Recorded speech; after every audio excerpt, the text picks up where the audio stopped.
de la coopération, le support sera distribué, il n'y a pas de difficulté en effet. Si tu peux passer à la slide suivante, Sarah, une coopérative agricole, pour ceux qui ne connaissent pas le modèle, c'est une coopérative qui appartient aux agriculteurs, donc il y a 100% du capital qui est détenu par les agriculteurs. Elle est ancrée dans l'économie locale, puisque les agriculteurs sont à la fois apporteurs et également, il peut y avoir des activités de transformation, et dans l'objectif de valoriser les produits agricoles sur tous les marchés. Donc, on retrouve des produits de coopératives dans la grande distribution, en marque nationale ou en marque de distributeur, à l'export et également dans les réseaux de la restauration collective et commerciale. Donc, ensuite, vous voyez, il y a un panorama sur combien, ça s'affiche peut-être petit à petit, donc il faut peut-être tout afficher d'un coup, mais on a 2300 coopératives qui font 85 milliards de chiffre d'affaires, donc 40% de l'agroalimentaire, et vous voyez, donc c'est 3 agriculteurs sur 4 qui appartiennent à une coopérative, donc on est présent sur toutes les filières, sur tous les territoires.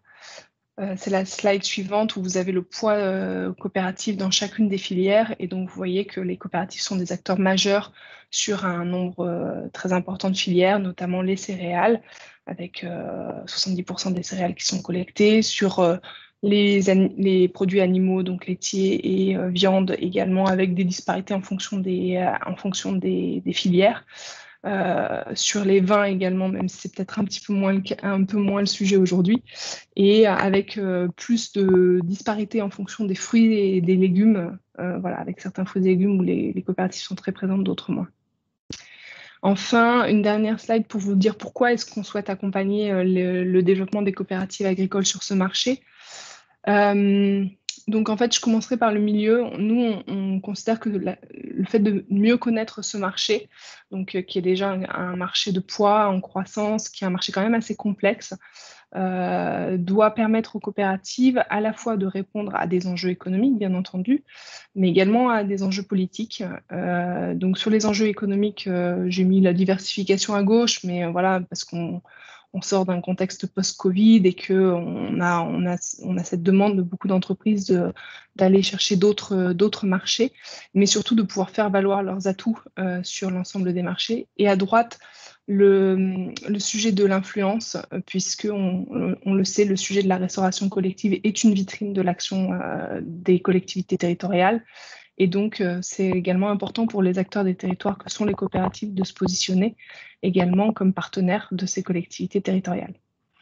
Donc, comment faire ça? Je vais laisser les experts de Gira Food Service vous présenter le panorama et l'étude qu'ils ont réalisée.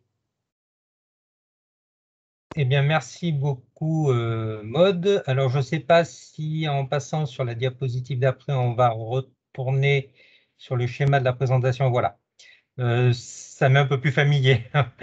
Donc, oui, bonjour à toutes et à tous. Donc, je suis Christophe Ramos, je suis donc chef de projet chez Gira Food Service, enfin IRI Gira Food Service depuis maintenant une quinzaine d'années. Et donc, nous avons été mandatés par la coopération agricole pour vous présenter donc les résultats de notre étude qu'on a réalisée mi-2020, donc entre les 2 confinements finalement. Donc une étude relative à la place des coopératives agricoles et agroalimentaires françaises en restauration collective. Voilà.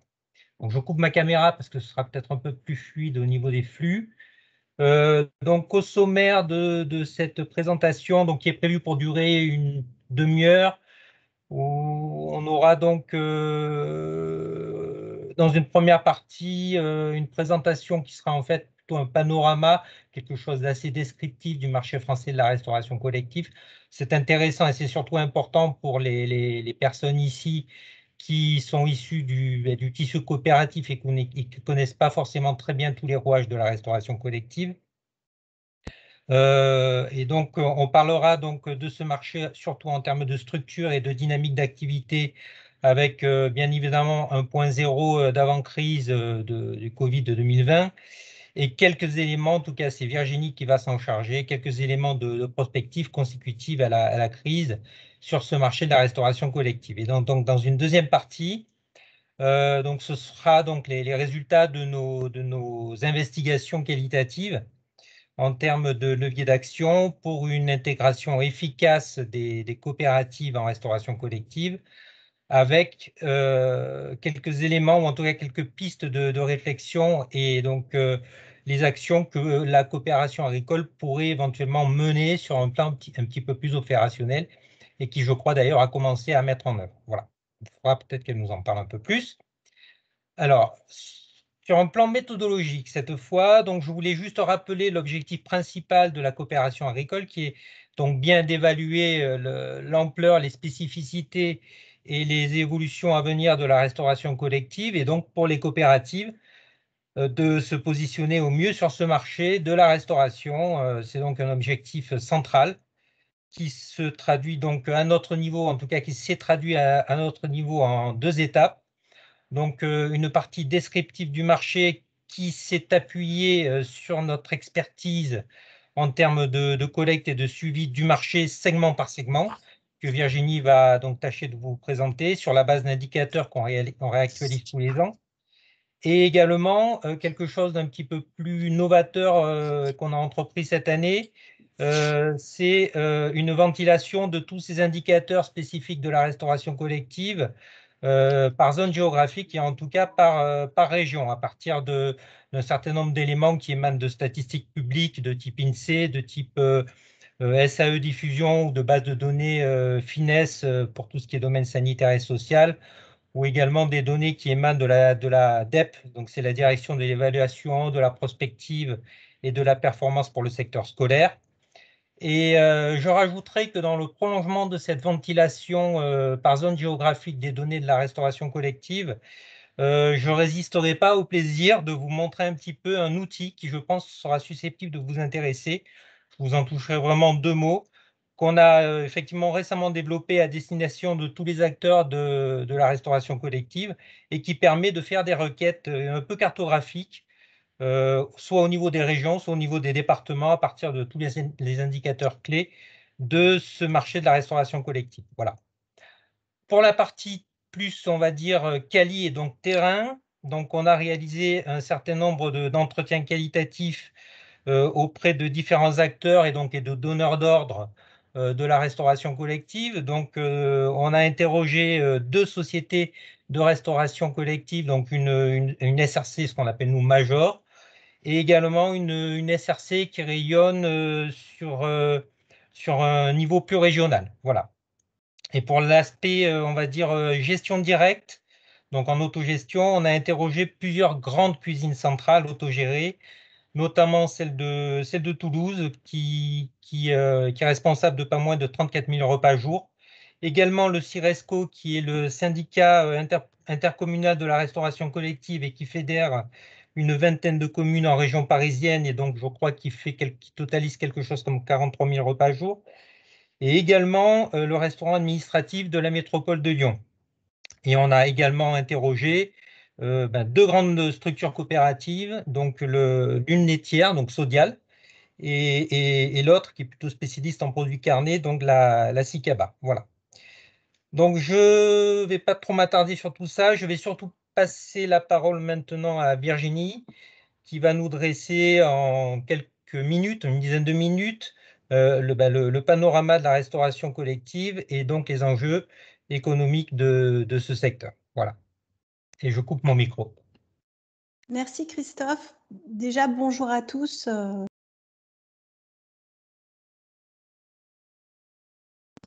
Tu as ton micro coupé, Virginie. Pardon. Je disais merci de nous avoir rejoints déjà sur cette thématique de la restauration collective, puisque la restauration collective est aujourd'hui au sein d'enjeux à la fois quantitatifs, mais surtout qualitatifs. On en parlera longuement en deuxième partie. Mais ce qui était intéressant, c'était de dresser ici justement ce panorama du marché de la restauration collective, de voir quel était son poids, dans l'ensemble du marché de la restauration et surtout de voir quelque part sa résilience et ce qui en fait un marché unique en termes de débouchés pour les produits alimentaires. Donc en slide suivante, avec la structure des achats. Donc on est en France sur une place très importante de la restauration collective, et c'est typiquement une spécificité française, puisque la restauration collective représente des enjeux de l'ordre de... Alors, on est sur une situation, on va dire 2019, pré-Covid, que l'on espère retrouver très vite. On est sur un marché aux enjeux importants, puisqu'on est sur une consommation de 7,8 milliards de repas annuels, ce qui représente presque un repas sur 2 par rapport à l'ensemble de l'univers RHF, donc de l'univers de la restauration hors foyer. Donc 48% des repas et 30% du chiffre d'affaires réalisé sur l'ensemble de ce marché. On est sur un univers relativement éclaté, puisqu'on est sur un univers de plus de 81 000 établissements qui assurent aujourd'hui 3,7 milliards de repas et qui génèrent un peu plus de 19 milliards d'euros de chiffre d'affaires. Donc bien sûr, la restauration collective est essentiellement conditionnée par l'évolution structurelle des marchés supports, ainsi que bien entendu les grands axes de politique sociale. Et c'est le cas encore plus aujourd'hui. Donc elle est en slide suivante. Vraiment, ce qui est très important aujourd'hui, c'est de comprendre les 6 grands secteurs auprès desquels on structure ce marché des collectivités. 6 grands secteurs qui finalement ont des particularités fortes en termes de nature de convives, ce qui va bien sûr en conditionner la composition des prestations alimentaires offertes et enfin déterminer également en termes de gestion quelle importance tout ça recouvre. Donc 6 grands secteurs. J'ai envie de dire premier, alors ce ne sera pas le premier en termes de volume de repas, on le verra juste après, mais on va dire qu'on l'associe, on associe la restauration collective au secteur du travail, on va dire en priorité en termes de... Quand on pense restauration collective, on pense souvent restauration du travail, mais on verra qu'il n'y a vraiment pas que ça.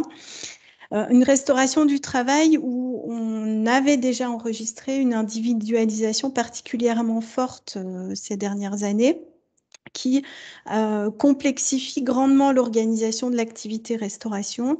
Et toute la crise que nous traversons actuellement nous montre à quel point on a une modification de la fonction déjeuner pour les actifs. On a une fonction déjeuner qui est particulièrement concurrencée. Alors, elle l'était hier par d'autres modes de distribution alimentaire, notamment tout ce qui était proposition snacking auprès de la restauration commerciale ou des rayons GMS, mais elle l'est encore plus aujourd'hui avec la possibilité offerte par la livraison. Donc on a un secteur travail qui est complètement en train de se repenser en termes de fonction et qui sera probablement le secteur où les enjeux seront complètement différents avec le développement du télétravail notamment. On a enfin un autre grand secteur qui est le secteur de l'enseignement, qui en fait constitue aujourd'hui un des leviers importants de croissance en restauration collective. C'est un secteur qui recouvre en fait bien des réalités, puisqu'on va retrouver des restaurants scolaires liés au primaire, qui vont être notamment approvisionnés par des cuisines centrales, et qui, derrière, en termes de circuits décisionnaires, vont être apparentés, par exemple, aux communes. Et puis, vous allez retrouver tous les secteurs liés au secondaire, donc collèges, qui, là, vont dépendre particulièrement de la gestion auprès des départements, et lycées auprès des régions. Et puis, on a également tout l'enseignement supérieur. Donc, on voit bien là aussi des compositions de repas et des modes de gestion complètement différents, puisqu'on va être là conditionné à la gestion des CROUS, par exemple, ou des écoles supérieures privées. Donc, un secteur enseignement important et un secteur santé sociale également très important. On a aujourd'hui, notamment au niveau du secteur social, des besoins accrus en termes de prise en charge de la dépendance des personnes âgées qui vont se traduire finalement essentiellement par on va dire une adaptation des capacités d'accueil actuelles qui vont plutôt privilégier, qui vont être plutôt privilégiées à l'ouverture de lits au sein des mêmes établissements plutôt que l'ouverture réelle de nouveaux établissements. Et puis, on a enfin tout le secteur de la santé qui, là, a des particularités bien spécifiques en termes de composition de repas, puisque les repas doivent répondre à des pathologies complètement différentes au niveau des patients, mais aussi répondre à des prestations alimentaires au niveau des soignants, voire des visiteurs. Et puis enfin, on a une dernière catégorie de typologie d'établissement qui vont être tout ce qui est lié aux loisirs sociaux. Donc là, on va être par exemple avec des typologies de familles dans des centres de vacances ou également des enfants en centre de vacances pendant les vacances scolaires, par exemple. Et enfin, toutes les collectivités dites à caractère captif qui vont essentiellement être tout ce qui est lié aux armées ou aux établissements pénitentiaires qui, là, également ont des modes de gestion bien spécifiques. Pardon, slide suivante. On a vraiment souhaité mettre en relief toute cette approche sectorielle et aussi régionale, hein, Christophe vous en parlait, au niveau de ce marché des collectivités en termes de nombre d'établissements, de volume de repas servis et de chiffre d'affaires. Donc, on voit, si l'on prend par exemple le volume de repas, on a deux segments phares qui sont l'enseignement et le secteur social qui représentent chacun à peu près un tiers du marché. Donc, on voit ce poids très important. Par contre, vous pourrez peut-être être surpris, je vous parlais du secteur travail tout à l'heure, que l'on associe traditionnellement à la restauration collective, qui finalement ne pèse que 12% du volume de repas servis. Et bien entendu, en étant plus valorisé au niveau du ticket moyen, pèse tout de même 19% du chiffre d'affaires réalisé sur ce marché. Donc, on voit également, alors peut-être juste si on revient sur la slide précédente, on voit également qu'on va avoir des compositions au niveau régional assez différentes, hein. Alors, je vous ai fait ressortir ici le poids de l'Île-de-France, qui va peser à peu près 20% de l'activité, voire 22% du chiffre d'affaires, avec des modalités assez différentes en termes de structure de marché. Bien entendu, le secteur du travail, par exemple, est surreprésenté en Île-de-France. Donc, vous avez toute cette cartographie au niveau régional qui est également intéressante. Enfin, si on regarde un petit peu la dynamique chiffrée du marché des collectivités, on est sur un marché qui, en termes de débouchés de produits alimentaires, est un marché relativement stable, puisque si on regarde ces dernières années, on est peu ou prou sur une évolution qui se cale sur l'évolution démographique de la population française, avec une augmentation de 0,3% par an du volume de repas consommés, mais avec des dynamiques quelque peu différentes. Donc, on voit que sur cette période, hein, 2015-2019, on avait gagné 42 millions de repas sur cette période en totalité, avec deux secteurs phares, donc ces deux leviers de croissance que sont le secteur de l'enseignement ainsi que le secteur social, pour les raisons et démographiques sur l'enseignement, également sur le social par rapport aux besoins de prise en charge. Par contre, avec des secteurs plus en retrait, notamment le secteur santé, qui lui est, j'ai envie de dire, vraiment à la croisée à la fois de restrictions au niveau du nombre de journées d'hospitalisation, par exemple, mais aussi à la croisée de pressions budgétaires extrêmement importantes qui vont également toucher le marché de la restauration.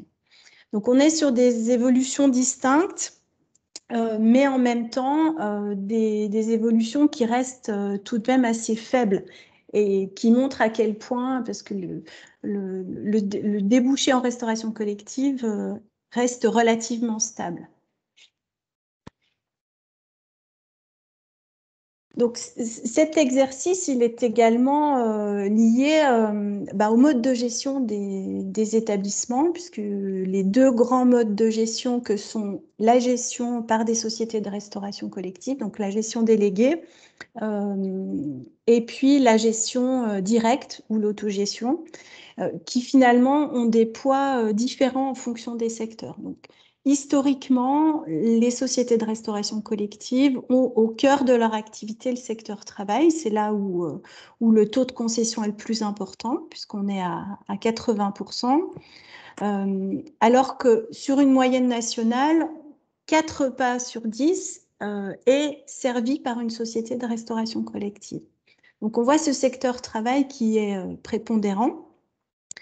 On a ensuite, au niveau de l'enseignement, une part également importante de la concession, puisqu'on est à peu près sur 62% de l'activité, avec finalement des réalités assez différentes, puisqu'on va avoir des taux de concession qui vont être beaucoup plus forts auprès du secteur scolaire primaire, puisque au niveau du primaire, on va organiser la restauration souvent à partir de cuisines centrales qui elles-mêmes vont livrer auprès des établissements. Et ces cuisines centrales sont fortement en délégation de service public, voire à titre propre, où la préparation des repas se fait auprès de cuisines centrales en propre et ensuite livrée aux établissements. Donc on a cette réalité au sein de l'enseignement avec des forts taux de concession auprès du primaire, donc décision de la part des communes. Et puis, à contrario, dans le secteur secondaire, notamment auprès des lycées, où on va avoir des taux de concession beaucoup plus faibles, tout en sachant qu'on est là auprès d'établissements beaucoup plus grands en termes de capacité et où l'autogestion reste encore la norme. On a enregistré quelques progressions de taux de concession sur la partie secondaire, mais qui restent tout de même limitées. Ça reste un grand sujet d'actualité depuis de nombreuses années. Et puis enfin, toute la partie supérieure où vous allez avoir le Crous qui donc là est complètement en autogestion au niveau de la restauration des restaurants universitaires. On a ensuite ce pôle santé sociale où les sociétés de restauration collective représentent à peu près un tiers de l'activité. Elles vont être un peu plus présentes, notamment auprès des établissements privés au sein de leur activité, alors que les grands groupes hospitaliers, par exemple, restent essentiellement en autogestion. Et puis enfin, au niveau du secteur captif, par exemple, on a des taux de concession également un petit peu plus bas, tout en sachant que c'est un secteur qui s'est ouvert et beaucoup plus à la délégation ces dernières années, que ce soit au niveau de l'armée ou au niveau du secteur pénitentiaire, où là, vous pouvez avoir également des acteurs qui vont gérer de la restauration, mais également tous les services annexes. Donc, on voit des sociétés de restauration collective qui sont assez importantes, hein, puisqu'elles représentent le service de plus d'1,5 milliard de repas, avec une composition relativement équilibrée au niveau des différents secteurs dans leur portefeuille, et puis également des parts de concessions par région qui sont assez différents. Déjà de par la diversité du tissu, de la structure même vis-à-vis des différents secteurs dont on a parlé tout à l'heure, hein, l'Île-de-France par exemple, qui connaît un taux de concession de plus de 60%, c'est également lié au fait que le secteur travail est surreprésenté en Île-de-France et lui-même étant particulièrement concédé. On a vu aussi d'autres exemples au niveau du scolaire où on a des taux de concession plus importants. Donc, peut-être juste pour vous faire une très brève introduction par rapport à ces acteurs des sociétés de restauration collective avant de passer aux approvisionnements. On a en France un marché qui est à la fois très concentré, et ça aussi c'est une particularité française en Europe, qui est à la fois très concentré, puisque vous allez retrouver 3 sociétés dites major qui pèsent 68% de l'activité. Donc, on va être sur les sociétés Sodexo, Elior et Compass. Et puis, donc à la fois ces 3 majors, vous allez avoir un certain nombre également de grandes sociétés régionales qui, de par la croissance externe, de par des positionnements très spécifiques, sont aujourd'hui devenues nationales. Donc, vous allez avoir des sociétés, par exemple, comme Happy Restauration, comme Dupont, comme le groupe Convivio, etc., qui aujourd'hui ont besoin, on va dire presque d'avoir une taille suffisante et qui se développent à un niveau national. Et puis, vous allez avoir des sociétés qui vont être vraiment dédiées avec un ancrage territorial fort et qui finalement arrivent à mettre en avant cette spécificité, donc avec le lien sur un territoire de manière assez forte et qui leur permet d'avoir des croissances intéressantes de par ce positionnement. Vous allez avoir également 2 autres types de sociétés. Je pense notamment à la société Rest Alliance ou Vitalrest, qui, elles, ont plutôt une particularité sectorielle, puisqu'elles ne vont se positionner que sur des établissements de santé ou des établissements sociaux, par exemple. Donc, on a une vraie composition derrière au niveau de ces acteurs qui est très spécifique. Je vais passer maintenant repasser la parole à Christophe qui va vous décrire un peu plus les approvisionnements, puisque maintenant qu'on a compris les enjeux volume et les enjeux en termes de gestion derrière et de circuit décisionnel, comment ça se traduit concrètement au niveau de cette fonction achat? Alors, ouais, donc merci Virginie. Donc, effectivement, pour compléter ce tour d'horizon assez rapide, hein, il nous paraît intéressant, en tout cas, du moins pour les personnes qui appartiennent au monde coopératif, effectivement, de faire un point sur la composante achat alimentaire et également sur les logiques d'approvisionnement de la restauration collective pour mieux comprendre comment, en effet, ce marché se structure. Voilà. Donc, sur la diapo d'après, merci. Donc, nos évaluations nous ont permis de déterminer que les achats alimentaires au niveau national correspondaient à un montant estimé en 2019 à 7,35 milliards d'euros. Donc, si on ramène ce montant au volume de repas, tous segments confondus, on arrive à un coût moyen par repas qui se situe autour des 2 euros hors taxe le kilo. Voilà, ça donne un point de repère. Avec également un food cost de 38%. Donc le food cost correspond en fait au rapport entre le montant des achats et le chiffre d'affaires restauration généré par l'ensemble de la restauration collective. Alors, il y a un autre élément qui n'apparaît pas ici, hein, mais je crois qu'on a communiqué à la coopération agricole, c'est la part que représentent les achats de produits sous leurs différents modes de conservation en restauration collective.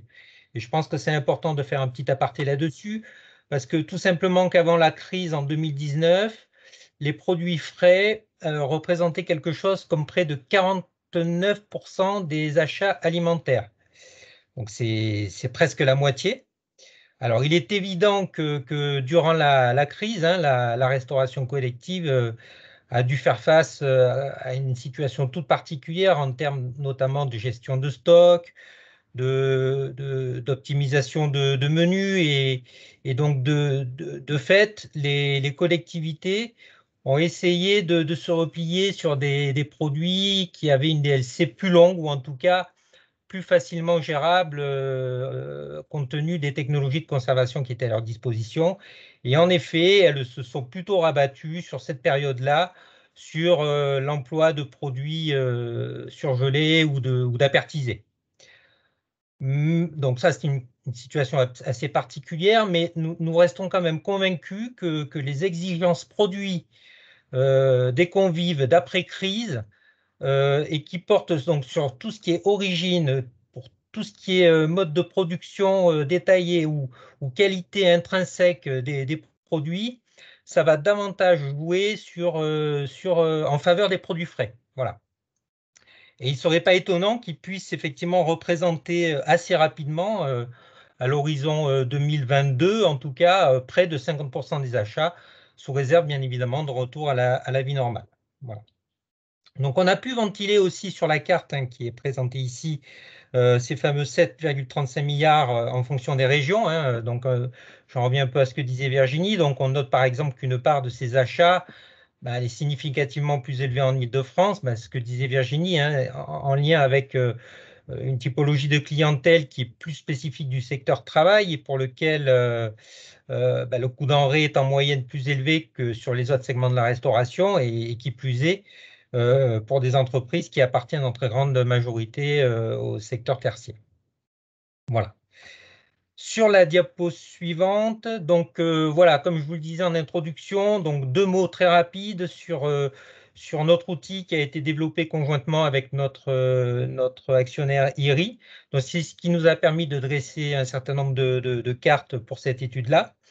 Donc qui est sur une interface Excel, donc que tout le monde je crois connaît, et qui permet d'avoir une vision géographique par département ou par région, suivant en fait ce qu'on souhaite sélectionner, du marché des collectivités, que l'on va donc pouvoir décliner, donc, évidemment sur un total restauration collective, mais également par secteur de la restauration tels qu'ils vous ont été décrits par Virginie. Voilà. Et donc ça va vous permettre de cartographier plusieurs indicateurs de la restauration collective, soit en valeur absolue, soit en valeur relative, puisqu'on a ramené un certain nombre de ces indicateurs à la population afin de pouvoir, par exemple, détecter des zones à potentiel sur l'ensemble de la restauration collective, mais également pour un segment donné. Et on peut également faire ces requêtes-là en comparant des segments 2 à 2. Voilà. Et cet outil permet de mener une analyse sur 3 périodes, donc 2019, correspond à ce qu'on disait à 1.0 de la restauration, mais en termes de prospective, donc on a également des données sur 2020, donc on enregistre donc les baisses volumétriques de tous les indicateurs, enfin les baisses de tous les indicateurs liés à la crise de 2020, mais également pour tout ce qui est prospective, des données à 2021 sous 2 scénarios optimistes et pessimistes. Voilà, donc juste pour que vous sachiez qu'un tel outil comme ça, qui est inédit aujourd'hui sur le marché, existe. Voilà. Donc, pour en revenir aux acteurs, et donc concernant toujours les achats de la restauration collective, on a représenté ici les différentes sources d'approvisionnement possibles pour les collectivités que l'on a classées par couleur. Donc, avec en bleu le circuit grossiste, qui représente la très grande majorité des approvisionnements de la restauration collective, puisque près de 90% des achats passent par ce circuit donc, que l'on appelle circuit grossiste, par opposition aux autres circuits de type cash and carry, donc, qui sont représentés par les enseignes Métro, Promo Cash, par exemple, mais aussi d'autres circuits qui peuvent être tout ce qui est direct producteur ou le circuit retail, prestations logistiques et tout ce qui est GMS et proxy. Donc il est évident que tous ces acteurs ne vont pas délivrer que la restauration collective. Certains vont avoir un portefeuille de clientèle avec des dominantes, mais je pense par exemple à Pomona qui va surtout œuvrer pour la restauration collective, mais par exemple, dans les cash and carry, Métro a surtout un portefeuille de clients qui est lié à la restauration commerciale. Voilà.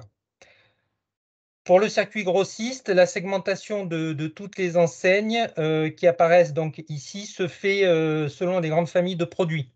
Donc, l'alimentaire versus les boissons, par exemple, vous allez avoir des grossistes alimentaires. Et les grossistes alimentaires sont également segmentés suivant le mode de conservation qu'elles sont en mesure de proposer. Donc, vous allez avoir des grossistes plutôt spécialistes du frais, plutôt spécialistes de l'épicerie ou du surgelé.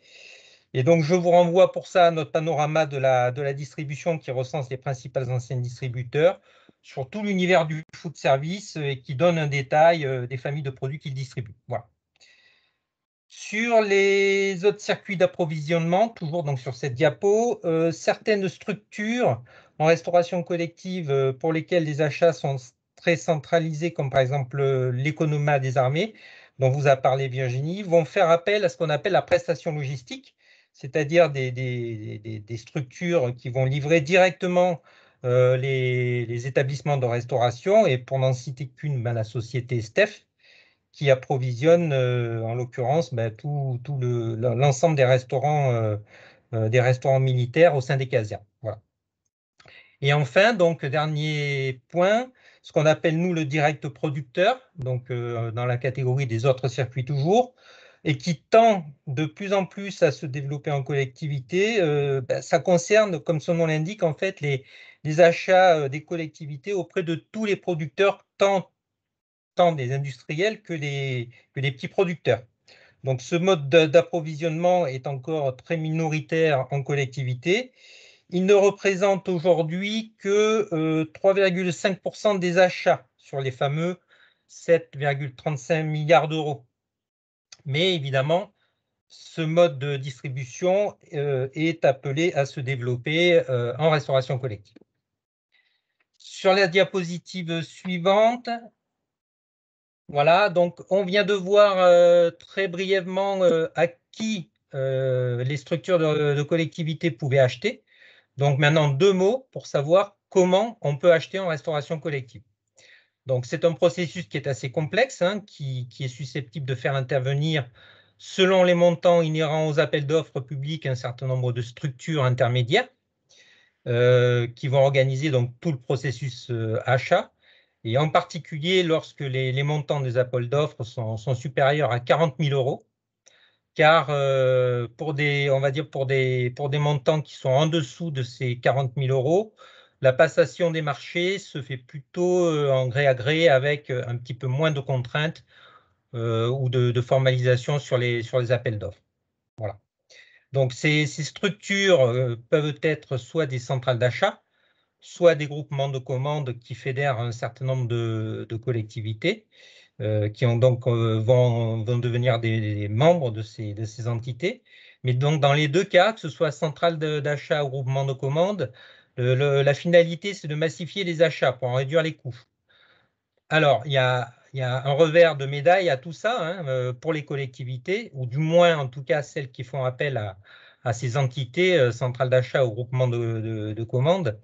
C'est un certain manque on va dire, de visibilité sur les offres, notamment sur tout ce qui est offre locale, offre bio, puisque les collectivités, ça ne va pas forcément être elles qui vont directement appréhender la chaîne logistique, ou plus encore la nature de l'offre spécifique en produits locaux et bio, par exemple, justement en raison effectivement de ces règles européennes liées au marché public. Donc cela va concerner les plus grosses collectivités, puisque les plus petites, comme je vous le disais, peuvent, sur des montants un petit peu plus bas, travailler en gré à gré, et donc vont pouvoir plus facilement appréhender le marché. Ils vont avoir, on va dire d'une certaine manière, plus de visibilité sur les acteurs locaux, régionaux, et en tout cas s'inscrire plus facilement dans de l'approvisionnement en direct. Voilà. À la différence de ces centrales d'achat et des groupements de commandes, on a des centrales de référencement qui n'achètent pas pour massifier, pour le coup, celles-ci, mais juste pour proposer aux collectivités un catalogue, en fait, un catalogue de produits à prix négocié auprès des différents fournisseurs identifiés et ciblés. Mais là encore, les collectivités, finalement, s'en remettent à ce qu'on leur propose, et n'ont pas véritablement de visibilité sur toute l'offre locale ou régionale qu'elles peuvent avoir. Voilà. Donc justement, sur la diapo d'après, justement par rapport à ces processus d'achat que je décrirais comme conventionnels, on voit apparaître depuis quelques années de nouveaux schémas d'approvisionnement, donc qui sont en fait des plateformes de producteurs qui souhaitent acquérir un peu plus de visibilité, notamment auprès des collectivités, et qui veulent également maîtriser tout ce qu'on appelle, nous, le mix produit, c'est-à-dire la communication, la distribution, la tarification, donc tout un tas d'éléments, mais aussi derrière la possibilité de mutualiser leurs offres pour pouvoir adapter des gammes pour les collectivités, en intégrant, si possible, toute la fonction logistique, pour que elles-mêmes puissent livrer les restaurants des collectivités et essayer de maîtriser le plus possible toute la chaîne de valeur. Voilà. Donc de plus en plus de collectivités plébiscitent ces plateformes hein, qui se structurent aujourd'hui un petit peu partout sur le territoire. Je crois qu'on en recense maintenant une quarantaine partout en France. Je crois qu'on les décrit dans le rapport qu'on a remis à la coopération agricole. Voilà. Et puis donc un dernier acteur plus virtuel cette fois, c'est la plateforme AgriLocal, donc qui permet aux acheteurs des collectivités de géolocaliser les fournisseurs locaux dans un rayon de X kilomètres autour d'eux. Voilà. Donc toujours pareil par souci de visibilité. Donc ici, on est plus dans un souci d'identification de l'offre locale hein, que dans un soutien logistique de la collectivité pour ses approvisionnements. Voilà. Donc, on voit bien finalement que l'apparition de ces nouveaux acteurs vise à rendre l'offre locale, ou essaye en tout cas de mettre en avant un petit peu plus facilement les spécificités locales ou régionales pour ce qui nous intéresse ici, notamment la restauration collective. Voilà. Donc, en slide suivante, je vais passer cette fois-ci la parole à Julie, qui va nous expliquer pourquoi les coopératives ont bien toute leur place en restauration collective. Merci Christophe. Bonjour à toutes et à tous. Donc, Julie Portier, moi je suis consultante et formatrice sur les questions de stratégie alimentaire territoriale et partenaire de Gerafood Service, notamment sur cette étude. Donc, je vais vous parler un peu plus de la partie qualitative, donc les leviers d'intégration des coopératives sur ce secteur de la restauration collective, sur ce marché. Pour commencer, quelques éléments de contexte à prendre en compte. Donc, deux éléments importants. La première, c'est le contexte réglementaire avec la loi Egalim qui introduit de nouvelles obligations en termes de produits de qualité, donc avec un certain nombre de labels qui vont être obligatoires à partir du 1er janvier 2022. Toutefois, dans cette loi, on n'a pas la dimension locale qui n'a pas pu être inscrite explicitement dans la loi en lien avec le Code des marchés publics. Par contre, cette attente sur des produits locaux, on la retrouve au niveau des attentes des collectivités et des citoyens qui vont être en attente d'avoir des produits en circuit court, locaux ou avec un ancrage territorial fort. On a aussi la notion de juste rémunération des producteurs ou de juste partage de la valeur au sein de la filière, qui est une attente grandissante de la part des collectivités. Donc, ce qui fait qu'on a ce double contexte, loi Egalim et attente des collectivités, des citoyens, qui nous poussent à aller assez loin finalement et d'être à la fois sur des produits de qualité labellisés, mais également sur des produits locaux. Donc aujourd'hui, les acheteurs de la restauration collective, ils vont être de plus en plus en recherche de cette avec cette double attente. Et on est donc sur un secteur de la restauration collective qui est en pleine mutation avec ces nouveaux éléments, sachant que depuis plus récemment, on a aussi le plan de relance, on vous en dira un petit mot à la fin, qui ajoute encore une nouvelle dynamique sur ces sujets-là avec des financements sur la loi Egalim et les projets alimentaires territoriaux.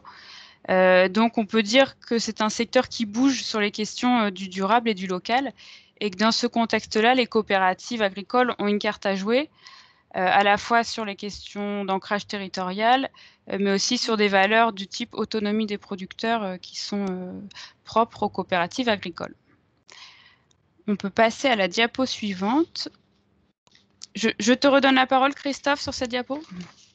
Oui, merci. Oui, en effet, on a voulu effectivement voir auprès des opérateurs de la restauration collective un petit peu quelle pouvait être l'image des coopératives auprès de tous ces acteurs.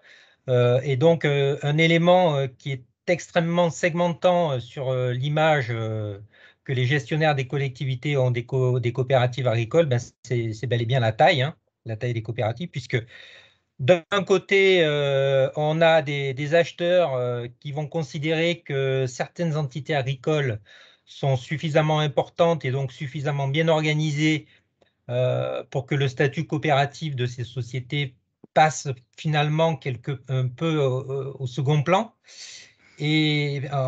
Puisque en fait ces sociétés vont être considérées comme étant des structures privées, hein, que les acheteurs assimilent à de grandes sociétés industrielles qui la plupart du temps travaillent sur tout le territoire français avec un grand nombre de collectivités. Donc finalement ces grandes structures coopératives n'ont en général pas grand-chose à apprendre sur les rouages du marché de la restauration collective.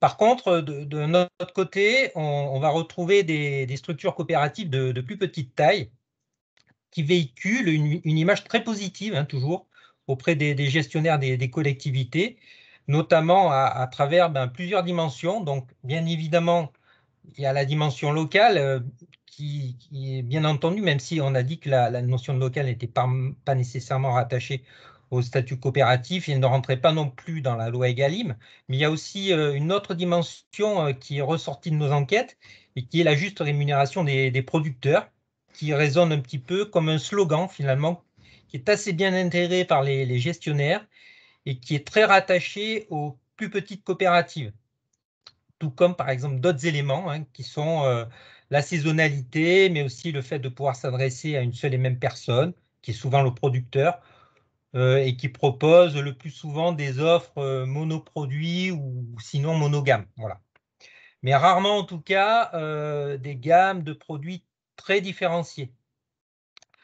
Mais malheureusement, avec souvent comme ombre au tableau, hein, on l'a déjà dit plusieurs fois, la difficulté de pouvoir répondre à des volumes importants qu'impose la restauration collective. Voilà.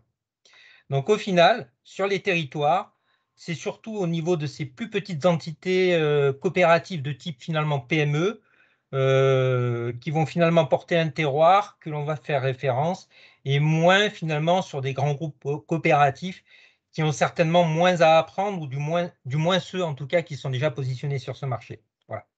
Donc je repasse la parole à Julie pour la suite des résultats quantitatifs. Voilà. Qualitatifs, pardon. Merci. Donc, si on s'intéresse de plus près aux exigences, aux attentes des acheteurs de la restauration collective, il faut savoir que les choix en termes d'approvisionnement vont être conditionnés d'une part par le profil du restaurant.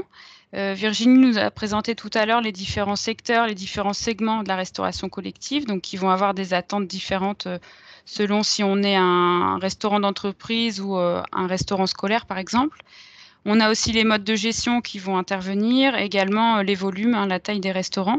Donc, il y a tous ces facteurs-là à prendre en compte. Mais il y a également un facteur qui joue un rôle important, c'est le facteur humain, c'est-à-dire la sensibilité ou la volonté politique d'un établissement. Ça peut être au niveau des élus, mais également au niveau de l'équipe technique. Et ça peut avoir son importance et une influence, notamment sur des approvisionnements de qualité. Si on a un élu qui est très motivé ou un cuisinier qui est également très motivé, ça fait toute la différence. Donc, c'est à prendre en compte. Ensuite, on peut rester sur cette diapo, s'il vous plaît. Juste noter l'intérêt grandissant. Donc, pour le local, tous les labels, bio, label rouge, HVE, etc. Mais aussi la juste rémunération du producteur, répartition de la valeur, on l'a dit. Et les deux schémas, peut-être pour simplifier les choses, sur les conditions pour une coopérative pour approvisionner la restauration collective. Soit on est en direct, en autogestion. Dans ce cas-là, il faut que la coopérative soit en capacité de livrer. Il faut également qu'elle soit en capacité de répondre à des appels d'offres. Ça veut dire une certaine maîtrise des cahiers des charges, du code des marchés publics, etc. Il faut prendre en compte les délais de paiement qui peuvent être parfois longs et avoir une offre qui est compatible avec la demande, alors à la fois sur des volumes qui peuvent être soit trop importants ou soit par moment pas assez importants. Donc, il y a un juste équilibre à trouver. Et le deuxième circuit, c'est soit en passant par un distributeur grossiste ou soit par une société de restauration collective. Là, la condition, ça va être d'être référencé par ce distributeur ou par cette société de restauration, avec, selon les interlocuteurs, des procédures plus ou moins lourdes administrativement pour des structures coopératives, avec un certain nombre de justificatifs et d'audits à fournir. On peut passer à la diapo suivante. Alors, les facteurs clés de succès pour les coopératives, ou autrement dit, peut-être quels peuvent être les intérêts pour des coopératives agricoles se positionner sur ce débouché. Le premier, ça a été dit en introduction, c'est la diversification des débouchés commerciaux. La restauration collective, ça peut être un débouché assez complémentaire d'autres marchés, à la fois en termes de saisonnalité, mais aussi en termes de stabilité d'assurance des contrats. Ça peut être intéressant pour ce qui est équilibre matière au niveau de la viande. Selon les marchés auxquels on s'adresse, on va pouvoir avoir une complémentarité. Et de la même chose en termes d'exigences gustatives, on ne va pas avoir les mêmes exigences si on s'adresse à la restauration commerciale ou à de la restauration scolaire, par exemple. Ça peut être intéressant aussi en termes de nouveaux partenariats. On a des exemples de coopératives qui, du coup, bénéficient d'un appui logistique de leurs clients. Et enfin, une motivation, on va dire, un petit peu plus politique, qui est d'être acteur de son territoire en tant que coopérative, de contribuer à une économie relocalisée, à la résilience alimentaire. On en parle beaucoup depuis notamment la crise Covid, de faire du lien entre production et consommation et de valoriser les produits de son terroir et de son territoire. Toutefois, on l'a vu un peu, c'est un marché qui n'est pas si simple à appréhender. Il faut avoir des volumes suffisants, ou tout du moins des volumes en adéquation avec la demande. Il faut aussi tenir compte du fait que en restauration collective, on est sur des volumes qui vont être irréguliers et parfois aléatoires. On dépend d'appels d'offres, donc on peut remporter sur plusieurs années, mais qu'on peut perdre aussi à tout moment. On est dans des logiques souvent de bons de commande dans le cadre de ces appels d'offres. Donc voilà, ça n'assure pas le fait qu'on a une demande régulière et prévisible sur du long terme. On a aussi, c'est un marché qui est soumis, si on parle de la restauration scolaire en particulier, qui est fortement lié à des volontés politiques.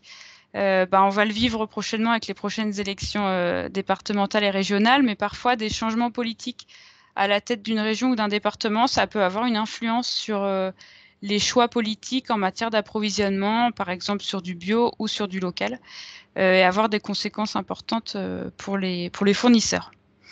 Et enfin, un point important à prendre en compte, c'est parfois la méconnaissance de la réalité des filières agricoles de la part des acteurs des acheteurs de la restauration collective.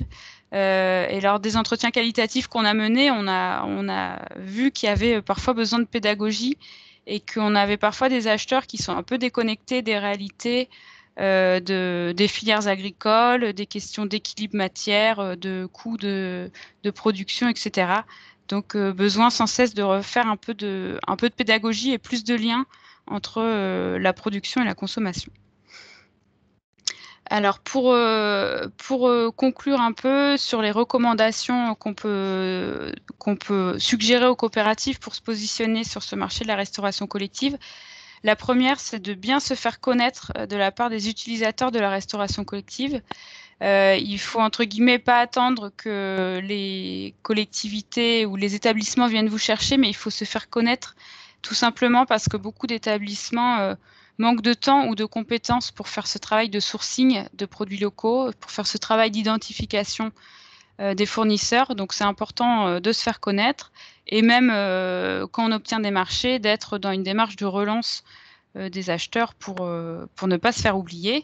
Donc, ça peut passer par des visites de cuisine, la participation à des salons professionnels, la participation à des speed meetings ou autres événements qui mettent en relation les acheteurs et les fournisseurs. La deuxième recommandation, c'est de bien connaître ou éventuellement de se former à ces questions de règles des marchés publics, puisqu'on est sur un secteur qui est très technique, qui est très encadré, très spécifique, et ça demande de maîtriser les règles et outils de la commande publique, ou si on travaille avec des sociétés de restauration collective, ça demande aussi de se familiariser avec ces outils et ce fonctionnement qui sont spécifiques. Et pour terminer, troisième recommandation, c'est de bien cibler mais diversifier également ses clients. On a vu qu'il y avait une irrégularité, une saisonnalité des demandes. Donc, ça peut être intéressant de mixer ces débouchés avec à la fois du scolaire et pourquoi pas de la restauration d'entreprise ou du médico-social, sachant que cette diversité doit être progressive pour bien maîtriser chaque secteur qui va avoir ses spécificités. Et Christophe, je te repasse la parole pour cette diapo de conclusion. Voilà, ce sera la seule et unique, puisque je crois que compte tenu du temps, on va être obligé de faire vite. Donc la dernière diapo, donc, pour conclure, on vient en effet donc de voir qu'un grand nombre d'éléments concouraient favorablement pour les coopératives agricoles à travers donc d'une part la loi Egalim qui contribue très clairement à une montée en gamme de l'offre, alors qu'elle soit bio, qu'elle soit labellisée, et donc en tout cas qu'elle soit vecteur de qualité, et qui va de pair finalement avec le tissu agricole local et donc toute économie locale et des territoires accompagnés d'une charte un peu éthique qui est, donc on l'a dit, relative à la juste rémunération des producteurs. Et d'un autre côté, également, les attentes citoyennes, finalement, en faveur des produits locaux, de terroir, des produits d'origine, que la crise, finalement, n'a fait qu'accélérer et qui remet un petit peu l'humain au centre de tout ça, au centre des débats. Et dans le prolongement, également, tous les producteurs et les agriculteurs, finalement, ce qui est donc favorable à donc, tout le mouvement coopératif. Je crois que tu voulais dire un mot, Julie, sur le plan de relance. Juste peut-être dire que... Sur la diapo d'avant encore. Là, celle encore avant. Donc on avait le contexte réglementaire, loi Egalim, qui a donné un très fort coup d'accélérateur sur ces questions d'approvisionnement durable depuis à peu près 2 ans. Et là maintenant, avec le plan de relance et notamment les enveloppes qui sont dédiées aux projets alimentaires territoriaux et à la loi Egalim, on a le volet financier qui va avec. Donc on avait le cadre réglementaire, maintenant on a des moyens conséquents qui sont mis à disposition. Donc on peut s'attendre à un deuxième coup d'accélérateur dans les mois qui viennent avec voilà, des dossiers qui sont des dossiers de demande de subvention qui sont en train d'être examinés à l'heure actuelle. Voilà, et puis on va donc laisser la diapo suivante qui était des recommandations que l'on avait soumises à la coopération agricole pour peut-être, je crois, enchaîner sur un témoignage au niveau de la région Auvergne-Rhône-Alpes.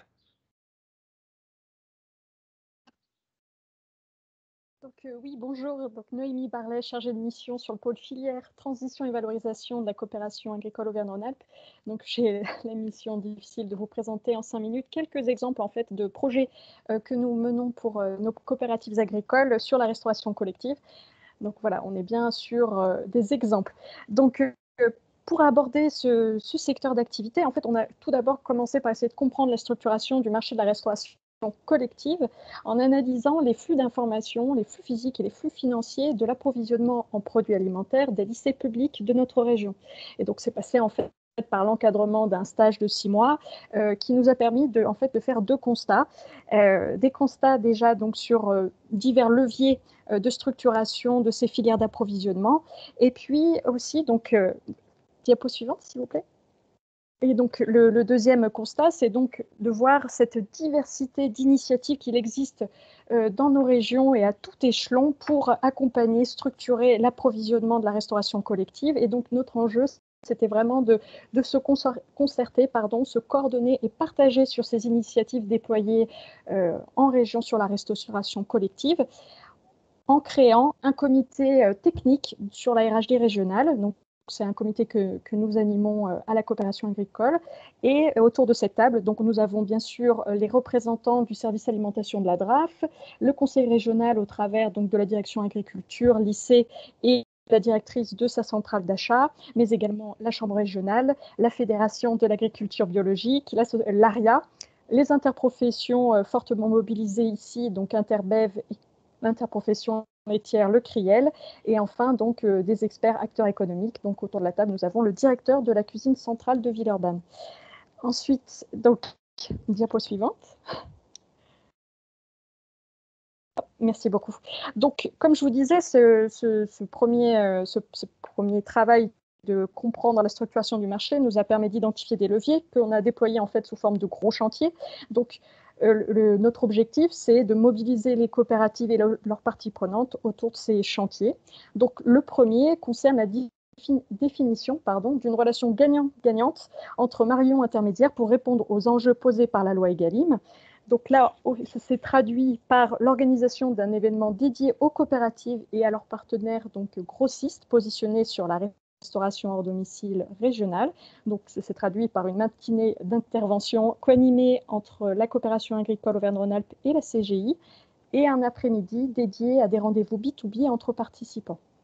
Ensuite, les autres chantiers que nous menons, toujours en lien avec ces leviers de structuration, il s'agit donc de rendre plus lisible et plus visible l'offre en produits coopératifs de la région. Et pour cela, donc, on a une action au niveau de notre fédération régionale, mais qui est également travaillée dans les autres antennes de notre réseau, c'est la constitution en fait, d'un outil de mise en relation entre coopératives et acheteurs de produits de proximité. Et ça se matérialise en fait par une base de données qui référence les produits coopératifs de la région et les contacts commerciaux. Le deuxième élément, c'est qu'on essaye d'accompagner les coopératives adhérentes de notre fédération à se faire référencer dans les outils régionaux qui permettent de mettre en avant le panier de biens Aura pour la RHD et la GMS. Et ici en région, si vous voulez, ça se traduit par une adhésion à la marque alimentaire territoriale du Conseil régional, qui est en fait une démarche d'identification des produits qui sont 100% régionaux ou qui sont composés pour les produits élaborés avec un minimum de 80% de matières premières agricoles de notre région. Et enfin, le dernier gros chantier que nous travaillons actuellement par rapport à ces leviers de structuration, il s'agit donc de la recherche des complémentarités entre circuits d'approvisionnement en aura dans le cadre de la relocalisation de l'alimentation. Alors en fait, là, donc ça fait bien suite à la présentation qui nous a été faite, c'est de se dire comment reconnecter les filières alimentaires et les territoires, donc que ce soit des porteurs de projets alimentaires territoriaux ou d'initiatives créant des filières locales d'approvisionnement de la restauration collective. Et donc là, notre enjeu, c'est de réunir sous format d'ateliers d'exploration au groupe technique les acteurs du territoire, donc représentants de collectivités, divers acheteurs de la restauration collective, et les filières alimentaires, donc coopératives, grossistes et distributeurs, donc autour de la table, et de travailler ensemble sur quelle complémentarité mettre en place pour augmenter l'approvisionnement de la restauration collective, donc en produits durables, de qualité et de proximité. Notre stratégie, de manière générale, c'est vraiment essayer de traduire en fait la demande sociétale en un véritable effet levier pour la structuration des filières alimentaires. Voilà, j'en ai fini pour cet aperçu de nos actions. Merci Noémie pour cet exercice difficile de conclure alors que le temps est déjà écoulé. Mais c'était très concret, merci beaucoup. J'ai vu assez peu de questions et compte tenu du temps, donc j'ai vu une question sur les parts de marché des SRC. Je pense que Monsieur Ramos et l'équipe ont en partie répondu en précisant les spécificités de chacune et puis globalement les parts de marché. Après, par acteur, ça peut être des informations, je crois qu'on trouve en partie sur le site également de Gira Food Service. Et puis une autre sur le plan de relance qui malheureusement, à ma connaissance, n'est pas encore complètement précisé, donc sur lequel on aura des difficultés à apporter davantage de réponses. Donc, s'il n'y a pas d'autres questions qui apparaissent, je vais d'abord vous remercier d'être resté jusqu'au bout et malgré ce dépassement, et puis vous remercier et vous dire à une prochaine fois sur cette thématique ou pour un autre webinaire. Nous vous enverrons bien entendu le support ainsi que l'enregistrement. Si vous souhaitiez approfondir certains points, nos contacts sont disponibles sur la dernière slide qui va s'afficher, je pense. Et bien entendu, merci à tous les intervenants également d'avoir présenté ce travail important. Merci beaucoup et au revoir Merci à tous. Merci à tous.